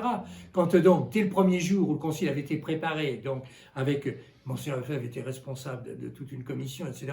Et je sais pas, un après-midi, on a tout foutu en l'air. Et il a fallu revoter donc les gens des commissions. Or, les autres avaient préparé leur affaire avec une liste. Or, tout le monde a signé parce qu'il n'y avait qu'une liste. Etc. Et donc là, ils se sont infiltrés, ils sont entrés là-dedans. Mais c'était tout des ES 1025. Ah, vous connaissez ES 1025, de Marie-Julie, de Marie Carré, etc. Bon, enfin bref, et tout. Si vous ne connaissez pas ça, vous ne connaissez rien, quoi. J'y peux rien. Tous mes amis ont des grosses bibliothèques, parce que... Allez, ah oui, il faut que j'arrive, allez, bien, d'accord. Allez. Oh là là, j'aurais pourtant tellement de choses à dire. Allez, Jeanne. Jeanne. Allez, vite, Jeanne. Bon. Alors, donc j'ai fait revenir l'anneau de Jeanne. J'appelle un lundi matin, j'étais avec Marie-Christine, elle se dit, ça va nous échapper. Ça montait, là, j'étais avec mon ami Roch de Coligny, et on suivait de très près cette vente de l'anneau de Jeanne. Et puis, Roch avait une personne qui était prête à 200 000 €, et moi j'avais une personne qui était prête à mettre 200 000 €. Impossible de les accorder pour savoir qui aurait été la propriétaire, etc. etc. Et j'ai dit à Marie-Christine, bon, on va quand même trahir notre ami, je vais appeler Trémonet de Villers. J'appelle Trémonet de Villers, que je connaissais, etc. Je lui dis, savez-vous mettre qu'on va vendre l'anneau de Jeanne d'Arc? Il ne savait pas dit qu'est-ce que c'est que cette histoire, etc. Et je lui ai dit, il y a des chances que c'est sérieux. Roch donc, est expert donc, de tout ce qui est sceaux, médailles, machin du Moyen-Âge, et donc s'était rapproché du commissaire-priseur. Et il y avait des raisons sérieuses de croire que l'anneau était vraiment réel. Quand même. Et je lui dis, il n'y a que Philippe de Villiers qui peut l'acheter. Il faut lui en parler, vous l'appelez tout de suite. Philippe de Villiers m'appelle le mardi matin, la vente avait lieu le vendredi. Monsieur Rémy, est-ce que c'est sérieux? Je lui dis, ça me paraît sérieux, etc. J'ai demandé ceci, cela, etc. Je savais la connaissance de cet anneau depuis très longtemps parce qu'il avait été déjà présenté du côté dans le sud de la France. J'avais failli y aller en Angleterre pour essayer de l'acheter. Et puis, j'avais pas assez de sous à cette époque-là. Je me suis dit, j'y vais pas, quoi. Bon, bref. Donc, j'apprends ça. Et je lui dis, mais préparez 500 000 €. Il me dit, quoi?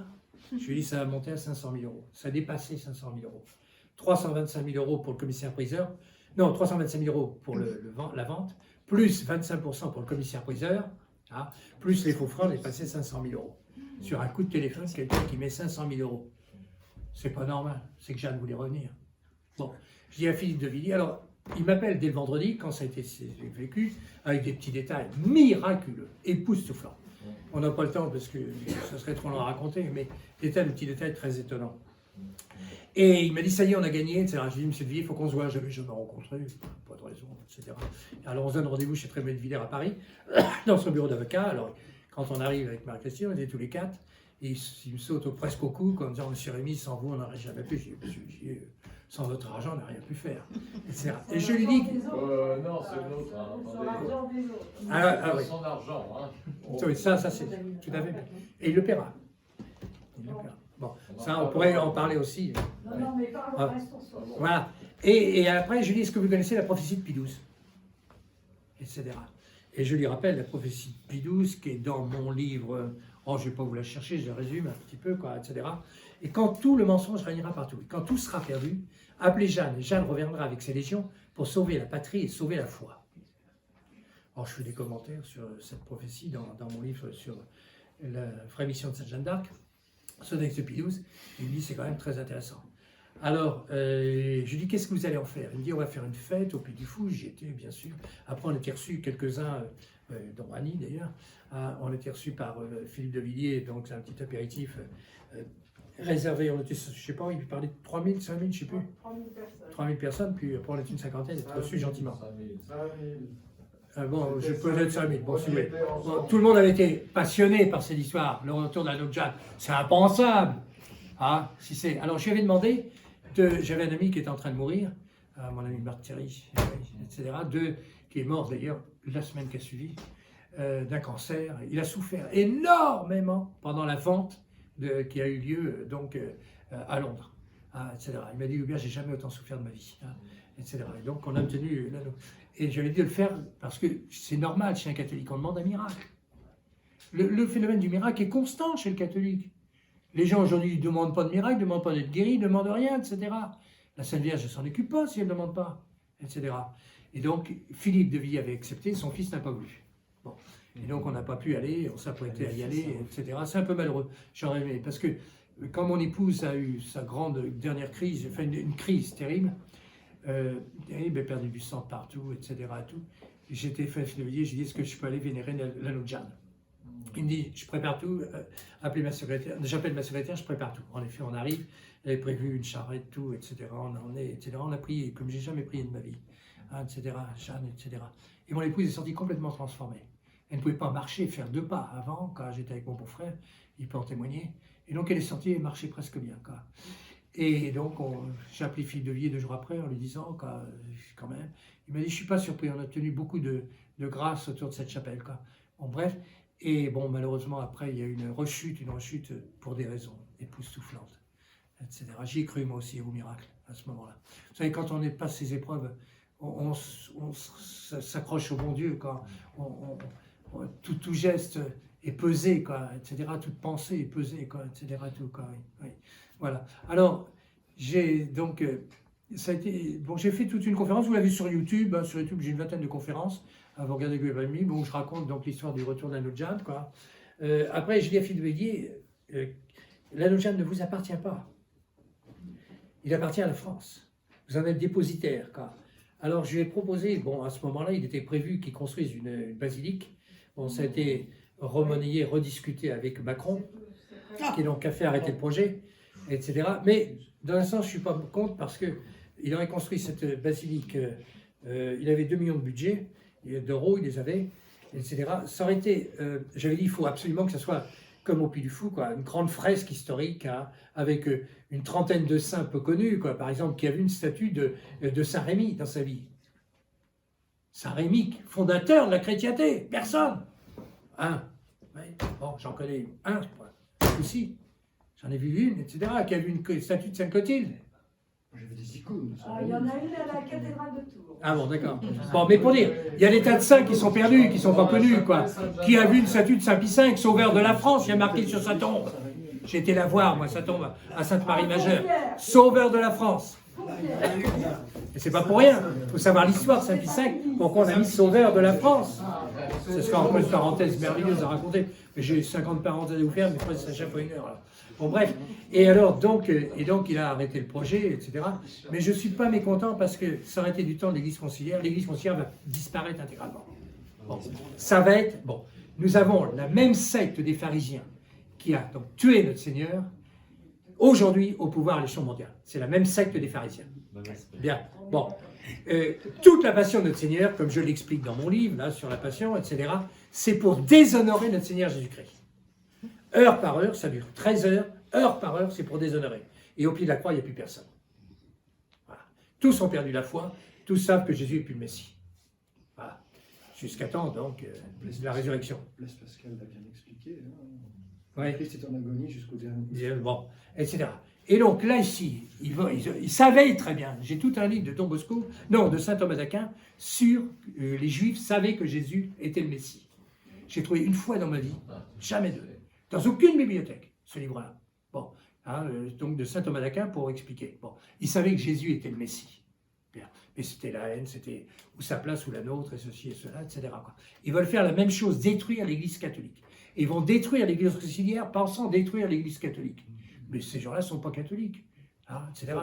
Pour être catholique, il faut avoir la même foi, les mêmes sacrements. On a la même foi. On a les mêmes sacrements, ils ont les tous changés spécialement. Et la même hiérarchie. Bien. Alors, ce qui pose le problème de la transmission donc, des sacrements, etc., etc. Et voilà le critère donc, du fondement du vrai chrétien. etc. Alors ça va être... Donc c'est la justice de Dieu qui passe. Bon, j'ai des amis qui se passionnent pour ce qui peut s'opposer actuellement au plan mondial et ceci et cela.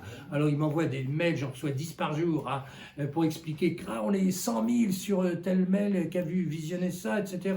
Ils sont foutus, on va gagner, etc. Mon œil. Tout est enclenché. Tout est enclenché. Il vaut mieux se préparer à la vérité, la vérité. Parce que la vérité, c'est prophétiser.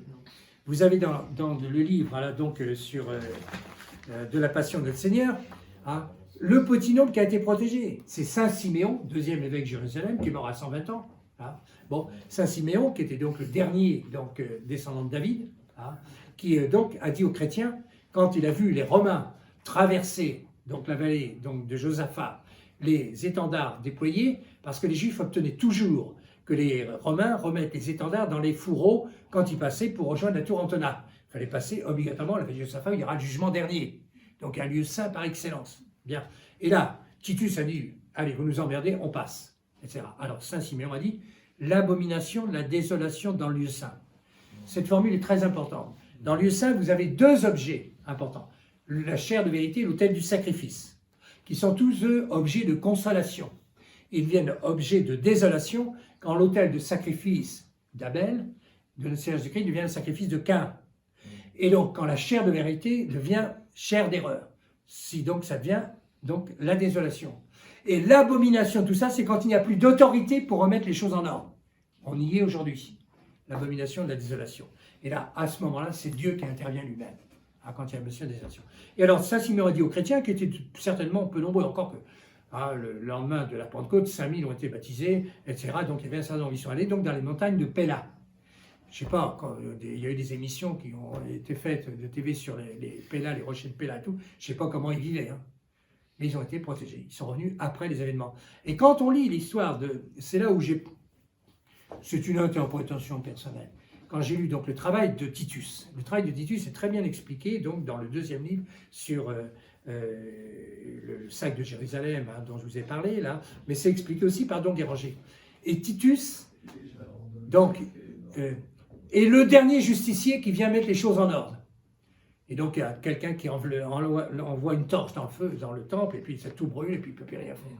Et il a dit, d'ailleurs, c'est pas moi qui ai fait, c'est en dehors que la nature humaine, quoi, le sac de Jérusalem. Parce qu'attention, il n'y avait plus assez de croix pour clouer les gens. Mais c'est effrayant, lisez ça, vous allez voir quoi, ce que c'est que la justice de Dieu. Mais un chrétien, tiens, vous n'avez aucun chrétien qui est mort pendant la Révolution française pour dépression nerveuse. C'est chez les autres qu'on fait la dépression nerveuse. Le chrétien, il tient, il sait qu'il a la grâce, il sait que le bon Dieu est le maître tout-puissant et qu'il en sortira. Bon. Et donc il y aura un petit nombre qui sera protégé. Mais ce petit nombre doit être dans la vérité. Holzhauser, qui est donc le grand spécialiste, j'ai fait un livre sur Holzhauser et autres prophéties, je ne sais pas si j'en ai mis là, bon, etc. Holzhauser, j'ai beaucoup travaillé sur Holzhauser. Hein. J'ai travaillé beaucoup sur les prophéties, j'ai à peu près au moins 5-6 mètres de livres sur les prophéties, j'ai tout lu. Hein. Bon, j'ai des idées très précises hein, sur un certain nombre de choses. La première chose, donc, quand les événements de Dieu vont arriver, d'abord beaucoup de gens vont se suicider.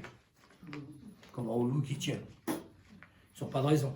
Ensuite, les mauvais vont s'entretuer entre eux. C'est fondamental. Dieu ne peut pas mettre les choses en ordre avec une population actuelle. Les mauvais vont s'entretuer. Et donc, les gens le bon Dieu n'interviendra dans une prophétie du Père Clairière. J'étais le seul à rentrer, donc, si j'ai emmené Bruno Saglio pour tout filmer, sur les 6000 pages du Père de Clorivière sur l'Apocalypse. Elles sont dans mon ordinateur. Il y en a les 3/4 qui sont tapés parce que c'est un manuscrit. Et donc, mon épouse chartiste, des spécialistes de paléographie, elle lisait 50 pages quand je lisais 3 lignes, moi. Bon, bref, etc. Et alors, donc là-dedans, vous avez d'abord une explication, c'est écrit en 1805, où donc le Père de Clorivière, vous avez peu d'interprétations de l'Apocalypse importantes. Vous avez Cornus à Lapidé, qui n'a jamais été traduit, sauf une partie donc par l'abbé Barbier, donc, où il y a 4 tomes quand même qui ont été traduits. Vous avez Holzhauser, sur l'interprétation de l'Apocalypse qui est extraordinaire, Don Moléon, et le Père de Clorivière. Bon, les gens qui n'ont jamais lu ça ne savent rien. Ils parlent de ce qu'ils ne savent pas, etc. Bon. Et là-dedans, le Père de Clorivière explique qu'un jour, l'Église sera détruite de l'intérieur par les hommes d'Église. La Révolution a été faite par les hommes d'Église. Et il explique la suite.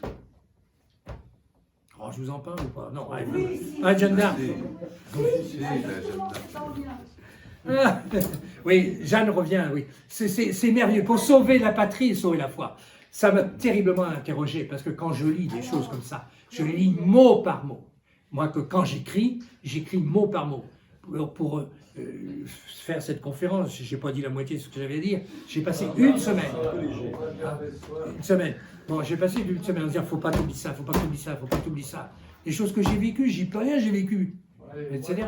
Bon, et alors, donc, quand il dit sauver la patrie, on le comprend, mais sauver la foi du temps de Pie XII.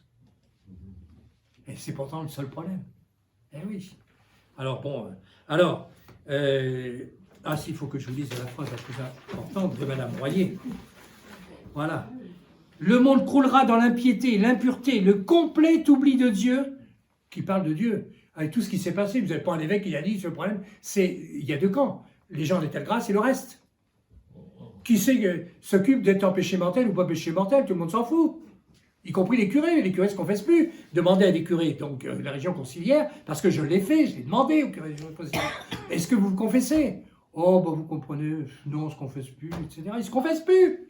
Ils font donc une année à part 3 chapelles à Paris, etc., une chez Monseigneur Ray, etc., donc il y a encore des confesseurs, hein, mais le reste du temps, partout, toutes les campagnes, il n'y a plus de confession, il n'y a plus rien.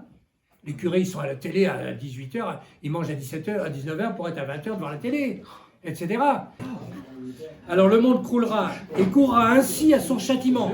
Ça a été écrit le 24 mai 1914 par Madame Royer, qui était cousine de Nourrissin, hein, etc. Oui. Ils ne reprendront courage que contre eux-mêmes, une à une, les solutions proposées pour porter remède à leurs maux échoueront. C'est seulement quand tous les recours aux moyens humains seront épuisés, que tout semblera perdu, que le Sacré-Cœur interviendra. Alors apparaîtra l'élu de Dieu et la France ne pourra nier qu'elle devra au Sacré-Cœur son salut. Voilà. Voilà comment les choses fonctionnent. Bon. Ah bon, je vais vous dire, allez, bon, je vous... Le monde croulera dans l'impiété, l'impureté, le complet oubli de Dieu, et courra ainsi à son châtiment. Les Français iront jusqu'aux confins du désespoir. Et on n'y est pas. Hein. Les gens, ils croient encore à Le Pen. Non, à Marine Le Pen. C'est réglé. Jamais.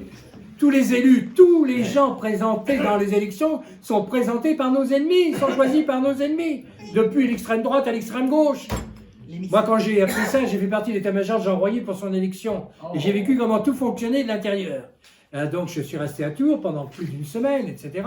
J'étais dans le groupe où on se réunissait à 10, et puis c'est tout. Et donc, on suivait les choses. Et j'ai vu comment était organisée J'ai écrit tout ça. Comment était organisée une élection présidentielle. Et je n'ai plus jamais voté de ma vie. Parce que tout est un piège, etc. J'avais, tous les soirs, c'était ma mission d'appeler soit Messmer, qui était Premier ministre, soit Chirac, qui était ministre de l'Intérieur, pour avoir donc les sondages des renseignements généraux jour par jour. Et donc, on avait les renseignements généraux, les résultats, et après, on avait les renseignements qui étaient donnés par les instituts de sondage. Et donc, Jean Royer était parti à 12%, et il lui fallait 19% plus une voix, parce que ça obligeait à Giscard d'avoir 19% moins une voix à la fin du premier tour. Et donc, quand il était à 12, il n'était pas irraisonnable qu'il monte. Et quand j'ai fait ce calcul devant Jean Royer, il y avait un énarque qui était là, qui tout de suite était foncé au Télex, parce qu'à l'époque, il y avait que le Télex, tout de suite a foncé au Télex pour dire Jean Royer peut être élu. Et à ce moment-là, le ministère de l'Intérieur, parce que j'ai vécu ça à l'intérieur, a payé tous les soirs, jour par jour, 200 grossistes pour se foutre en l'air donc la candidature Royer. Les télévisions avaient ordre de n'enregistrer que lorsqu'il parlait d'avortement et avec des vues en contre-plongée. Il paraissait un Savonarole. Et le dimanche, à la fin du premier tour, il avait une vue tout à fait normale et répétait donc 3%, Jean Royer 3%, il a fini à 3%. C'est-à-dire, tout ça, c'est une manipulation complète, tenue par l'ennemi, etc. Le père de Clerivière dit « Dieu n'interviendra que lorsque les gens seront dans la rue à crier au ciel la solution de Dieu. » La solution de Dieu, il veut régner sur la France et par la France sur le monde. C'est donc ce qu'enseigne le cardinal Pie, Monseigneur de la Suze et Saint Pie X. Hein, il veut régner sur la France et par la France sur le monde, et personne ne l'enseigne aujourd'hui. Alors il faudra qu'il y ait quelques gens qui l'enseigneront. Il faudra crier au ciel dans la rue. C'est comme le cri du Seigneur sur la croix. Il ouvre le paradis en criant. Et là, le film de Mel Gibson, un petit truc de rien du tout, il n'a rien compris là, sur ce passage-là. mais etc. Tout ce qui est de Dieu, c'est grandiose. Parce que c'est une chose importante, ouvrir le ciel, enfin, ça fait déjà 4000 ans qu'il y a des gens attendent. Il y a un de ces bouchons. Ah oui. Et que pensez-vous de Sacré-Cœur par rapport à Claire Ferchaud? Pardon? Claire Ferchaud. Alors, j'ai beaucoup étudié le problème de Claire Ferchaud. J'ai les manuscrits de Claire Ferchaud, je les ai eus dans la main, etc. Tout. Je suis très réservé. Vous êtes prêts? Réservé. Parce que donc, quand elle dit à Poincaré, donc, etc., bon, son message de Poincaré. Bon, la messe perpétuelle, quoi. J'en ai parlé un jour avec Monseigneur Vion, parce que mon grand-père était très lié avec l'évêché, etc. Et donc un jour, je me trouvais avec Monseigneur Vion, l'évêque de Poitiers, quoi. Et donc, on parle de Claire Ferchaud, etc. et tout. C'est... Il faudrait que je vienne avec les documents, ça demande une conférence, etc. Bon, mais bon, de toute façon, on se fixe sur des grandes lignes, on est ça, les grandes lignes. Hein, quand je vois tous les gens courir après les voyantes, les hommes privilégiés, aucun homme privilégié n'a raconté le coronavirus. Aucun homme privilégié. Tout ça, c'est du bidon, tout ça. Rien, depuis Pie XII, depuis la mort de Pie XII, tout ça, c'était à mettre en question. On a suffisamment, on a 2000 ans d'existence. On a tout ce qu'il faut pour répondre. Point barre. Alors, le bon Dieu sauvera avec 1%, 2% de personnes, comme toujours. Hein. Et donc, les généraux ont leur rôle, puisque je vous dis, j'ai lu dans les prophéties que ce sont les généraux qui appelleront le grand monarque, hein, etc. Désespérés. Bon, les batailles doivent finir donc à Lyon et à Avignon. Hein. À Lyon, quand même, hein, Sainte Marie d'Athas dit le feu éteindra, non, le sang éteindra le feu, pour vous dire la violence qu'il y aura. Hein, vous voyez, quand vous voyez le sac de Jérusalem, c'est ce qu'on va vivre, et tout ça. Alors, il faut se préparer à ça, quoi. Hein. Le règne du Sacré-Cœur sera un règne grandiose. C'est un déluge de grâce. Vous avez eu 2 autres déluges avant.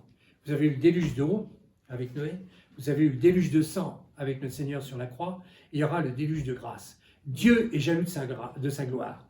Il a été mis donc en dehors donc, de la société chrétienne, il a été donc évincé de la société chrétienne par la Révolution française, et Dieu seul remettra les choses en place, parce qu'il est jaloux de sa gloire. C'est une des choses que Vaki sur lesquelles il était très attaché, quoi.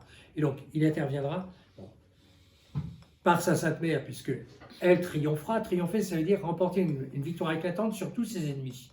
Bon. Et donc, la Sainte Vierge triomphe pour son Fils. Et donc, le règne du Sacré-Cœur fonctionne incarné, avec donc un grand pape, les prophéties de Anna Maria Taigui et Elisabeth Canary-Morat, 2 vénérables qui ont vécu au début du XIXe siècle, hein, etc., et qui ont annoncé toutes les deux que Saint-Pierre et Saint-Paul seront obligés de venir rétablir la papauté. Ça veut dire qu'elle aura disparu. Bon, il est évident qu'aujourd'hui, quelqu'un qui se dit pape, vous avez une trentaine de papes actuellement, hein, en Canada, en Belgique, etc. Vous aviez l'ancien garagiste hein, qui m'écrivait régulièrement parce qu'il aimait mes écrits, etc. Et tout. Bon, l'ancien garagiste qui était pape lui aussi. Bon, on voit tout. Bon, tout ça, c'est pas sérieux. Bien. Et il faut que donc ça soit solennel. Et donc, quand elle dit Saint-Pierre et Saint-Paul, comme au fond Saint-Pierre et Saint-Paul, vous savez, il n'y a aucun problème, hein, etc. Pour Saint-Pierre et Saint-Paul. Et donc le monde entier. Alors, le père de Cloridière raconte en particulier qu'un jour, Enoch et Élie reviendront. Bon, ça, c'est déjà dans les grandes prophéties depuis toujours. On ne sait pas où ils sont. Ah, ils sont encore vivants. Enoch et Élie reviendront. Et le père de Cloridière dit, et quand ils reviendront, la terre entière sera en courant le lendemain. Le gars, il est en 1805, il est encore à cheval. Il connaît ni l'avion, ni Internet, ni les télévisions, ni tout ça. Et quand Enoch et Élie vont venir, vous vous rendez compte que ça se saura. Et la première chose, c'est que là, c'est la conversion des Juifs. Parce que donc, c'est que le problème du Mont Tabor. Hein. Bon, quand notre Seigneur apparaît, quoi, avec Enoch et Élie, et donc devant Saint-Pierre, Saint-Jacques, qui va être le premier martyr, quoi, et donc Saint-Jean, hein, il se choisit 3 apôtres, précis, pour des raisons très précises. Tout ça, ça s'étudie. Il y a des sermons très bien faits par les pères de l'Église sur les pourquoi des choses, pourquoi telle personne, et ceci et cela, quoi. Bien. Bon, pour montrer que Jésus est bien donc celui qui est annoncé, et qu'il n'est pas de doute, ce qui n'empêche que ça bien apostasie. Hein, etc. Bon, mais après, il est comme impétueux le soir de Pâques, quoi. Quand notre Seigneur arrive, je me dis des tas de fois, quoi, quand notre Seigneur arrive autour des apôtres, il mange avec eux un morceau de poisson, il mange avec eux un rayon de miel, c'est dans les évangiles, c'est détail, etc. Incarné, mets ta main dans mes plaies, etc., etc. méditer sur la tête des apôtres quand ils ont vu Dieu, après l'avoir tous trahi. Jusqu'au moment où alors Dieu l'abandonne, lui pardonne, pardon. Donc, voilà, quand ils sont à la pêche miraculeuse, ils n'ont pas pris de la nuit un poisson parce qu'il faut qu'ils mangent. Alors ils sont tous pêcheurs, hein, au moins 5, hein, etc. Et il dit, portez le filet à droite. Le filet à droite, il revient, les têtes craquent de partout. Saint Jean a compris, il a dit, c'est le Seigneur. Saint Pierre, il y va à la nage. Il s'est dit, il faut quand même que je le voie tout seul. Et Pierre, même tu. 3 fois. Pierre, m'aimes-tu? Pierre, c'est un type enflammé. C'était celui qui a dit à Jésus, mais vous êtes le Christ, vous êtes le Fils du Dieu vivant. C'est un chef né. C'est pas l'aîné, Saint-André, son frère aîné, etc. Quoi. Et puis, voilà, mais Seigneur, vous savez bien que je vous aime. Et puis la paix, mes agneaux. Il faut être dans le plan de Dieu. Le bon Dieu nous pardonnera tout si nous savons nous confesser, si nous savons vivre en chrétien après. Si quelqu'un m'aime, il garde mes commandements, tout le reste c'est du pipeau. Et mon Père l'aimera, et nous l'aimerons, et nous viendrons à lui, nous ferons en lui notre demeure. Alors voilà, bon, allez, je vous ai fait un court catéchisme. Voilà, Dieu premier servi. Là, c'est le grand message de Jeanne. Là, voilà. Bon, après, le procès de Pie XII, Reine du Sacré-Cœur, Triomphe de Marie. Voilà. Et oui. Ah, voilà. Et on va finir par un Salve Regina. C'est une prière terrible. Les paroles sont très pesantes. Eh oui, voilà. Comme toute prière. Ça se médite, tout ça. Bon, des questions à poser? Hier, on a fait le tour à Sainte-Marguerite-Marie à la Colle. Sainte-Marguerite. C'est aujourd'hui? C'est aujourd'hui. Ah, c'est aujourd'hui. Ouais. Bon, bah, c'est aujourd'hui. Moi, j'ai Saint-Edwige. Non, c'était C'était hier. Hier. Ah oui. Hier, Moi, j'ai Saint-Luc. Sainte-Marguerite, oui, Sur, tout à fait, oui, demain. Ah oui, bah oui, ça c'est le nouveau calendrier, Ça votre truc. dépend de l'année du missel. C'est votre nouveau calendrier, ça. C'est pas le calendrier catholique. Ah oui, d'accord. Moi j'ai le calendrier de Don Guéranger. Qu'a-t-elle fait, Sainte-Marguerite-Marie à la Colle? Elle n'a rien fait. Elle a aimé Dieu. Mais elle a dit le grand message, quoi. Et voilà, consacrer la France, etc. Et tout. Alors, Louis XVI fera donc une consécration, mais c'est trop tard, quoi, et tout. Lui, on est sûr que Louis XIV a connu le message. Il a été déformé, donc il a été découragé par les jésuites. Et les jésuites ont payé très cher après, etc. Louis XIV avait des qualités humaines extraordinaires. Moi, à mon avis, il aurait pu être le grand monarque. Il avait des qualités de chef, prodigieux, un courage extraordinaire, une intelligence de bon sens. Il n'avait pas eu de catéchisme. Il avait été mal formé sur des tas de choses. Il a trop fait la guerre, il a trop aimé l'argent. La gloire de Versailles, c'est pas la gloire de Dieu, comme Saint-Louis avec la Sainte-Chapelle. Et donc, il a travaillé pour sa gloire, et donc il a été châtié par Dieu 100 ans après. Les Bourbons, hein. Le problème des Bourbons, c'est un problème très grave, d'une façon générale. Il n'y en a qu'un qui tient la route, c'est Louis XIII. Hein. Et Louis XVI qui donc sauve par son martyr, sauve, etc. Mais le gouvernement de Louis XVI, c'est dramatique, quoi. Etc. Le roi, j'ai le livre ici, hein, le sacre des rois de France. Il faut méditer ce que c'est qu'un sacre. Toutes les paroles du sacre. Je fais quelques commentaires en bas de page, etc. pour monter l'importance. Le roi est choisi de Dieu pour être l'épée qui va protéger les croyants. Pour protéger l'Église et les croyants. Et donc le roi est fait pour la guerre. Il est oint dans cette partie du corps vulnérable, hein, etc. Et aucun roi de France n'est mort à la guerre.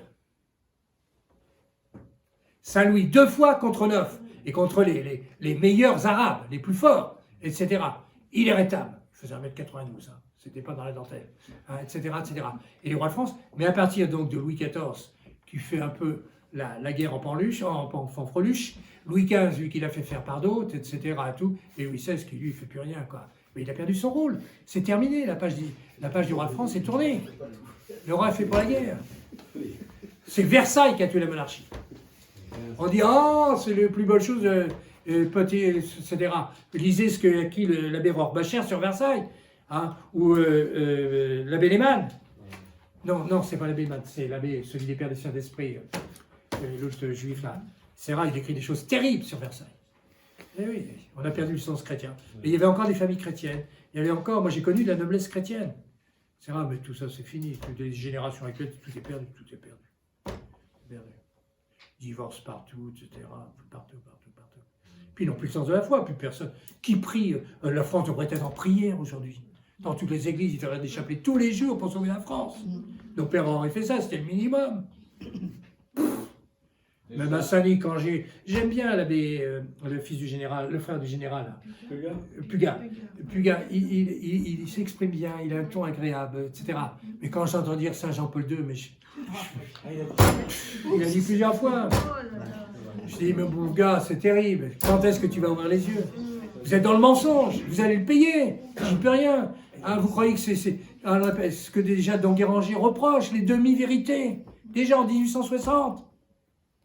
Il y a la vérité, point barre, SS, non, non. Ce qui est en plus, c'est du diable. C'est terrible. Alors, qu'est-ce que vous voulez? Alors, on verra tout ça. Voilà. Alors, préparez-vous, chrétiennement. Allez voir des confesseurs, etc. Si vous avez la fraternité, vous n'écoutez pas les conseils, vous demandez l'absolution, etc. Les sacrements sont valides, mais les conseils sont mauvais. On a fait la même bagarre. Quand on a fait la bagarre, donc au moment de la nouvelle messe, à partir de 1970, etc., il a fallu combattre contre le clergé. 30 ans après, il faut recommencer. Ricossa écrit des bêtises terribles. Je ne peux rien. Il donne son texte sur la Salette. Eh bien, j'ai donné le texte de Cagnoni, j'ai même pas besoin de faire. Cagnoni a fait le travail déjà depuis 20 ans. C'est rare, il y a qu'à mettre les deux textes, vous comparez, puis vous choisissez. Histoire sur la thèse c'est complètement farfelu, la thèse.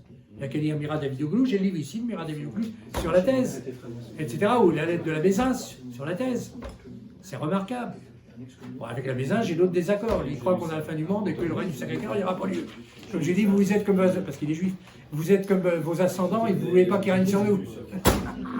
Je n'ai pas toujours beau gentil. Hein.